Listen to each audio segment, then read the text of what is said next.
A book has just been published in America. The title of that book is The 100. See this book? Quite an expensive book. The 100. Alternatively described as the top 100 or the greatest 100 in history. The author is a certain Michael H. Hart, described as an astronomer and a mathematician. This American, he goes out of his way to search in history for the 100 most influential men from Adam alayhi salam, from Adam up to current times. And he gives us a list of those 100 most influential men according to his reasoning. He gives reasons behind every person that he chooses. Why he chose this number 1 and why he chose that number 30 and why he chose that number 100. He gives you reasons.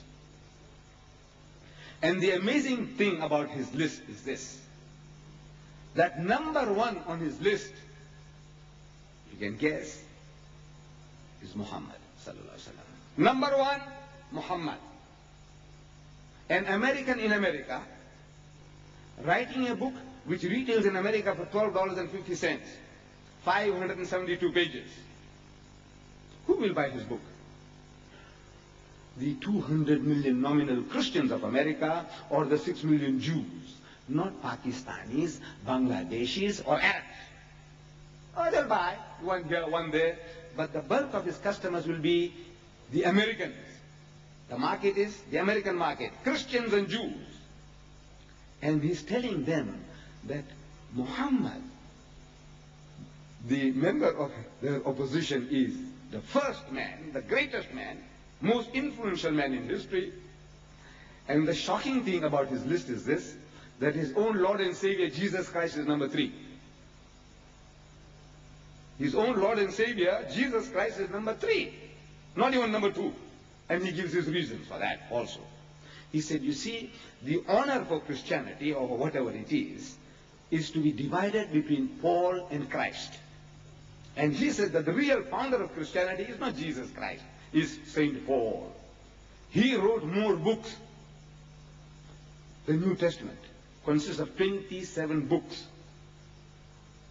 27 different books, out of which more than half, 14 are written by this one man, Paul, Saint Paul, the self-appointed apostle of Jesus.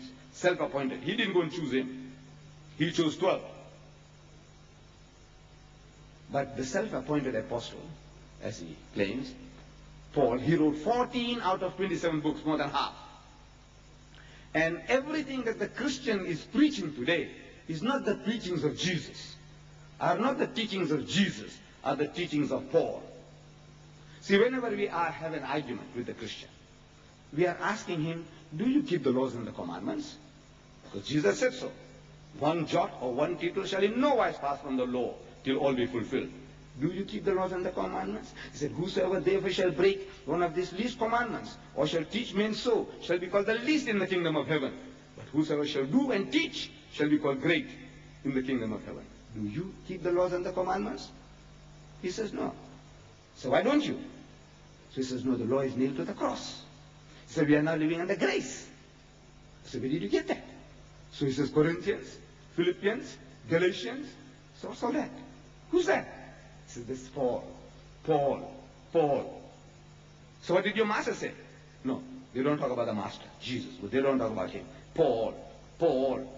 If they contradict you in anything, it's Paul. The real founder of Christianity is Saint Paul.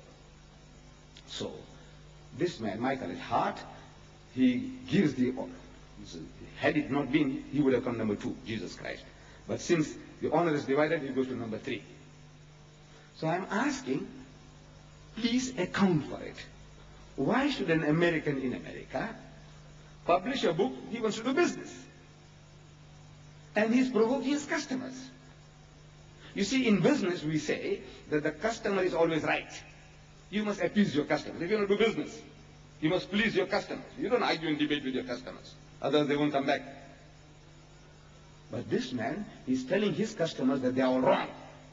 And he's right. Muhammad number 1, Jesus Christ number 3. Now, if a Christian confirms what Allah Ta'ala has already told us in the Holy Quran, He says, وَإِنَّكَ لَعَلَىٰ خُلُقٍ عَظِيمٍ. So most certainly thou, Muhammad, standest on the highest pinnacle of behavior. It makes us happy that a Christian in America, he goes to confirm what the Quran stated 1400 years ago. But the problem is, I say, account for it. We are asking the unbeliever, account for this. Why should he go out of his way and provoke his customers? So some cynic, jocular fellows, sarcasm. They say maybe some Arab might have bribed this fellow. The Arabs are very rich. They have just run into money, petrodollars, petrodollars. It's quite easy for an Arab. One of our brethren, he's married to a woman from Johannesburg, a white woman from Johannesburg. And she boasts about her illegitimate daughter, that woman, the wife of Adnan Khosrowji. So our brother Adnan, he was spending $30,000 an hour for his wife to see color TV on her yacht in the Mediterranean. She could have seen black and white, but it wasn't good enough for her. She must see color TV. But with who? With her boyfriend, Rudolph Churchill. And our brother is paying for that. Our brother is paying $30,000 an hour to beam by satellite, especially for his wife to enjoy with her boyfriend in the yacht. Another of our brethren, he goes to the Australian waters to do fishing. Blue marlin, it's a game fish. You might have seen it on TV. When you hook that, it flies out of the water like a bird. It's a fighting fish. So he went to catch blue marlin in the Australian waters. He didn't catch anything, poor fellow.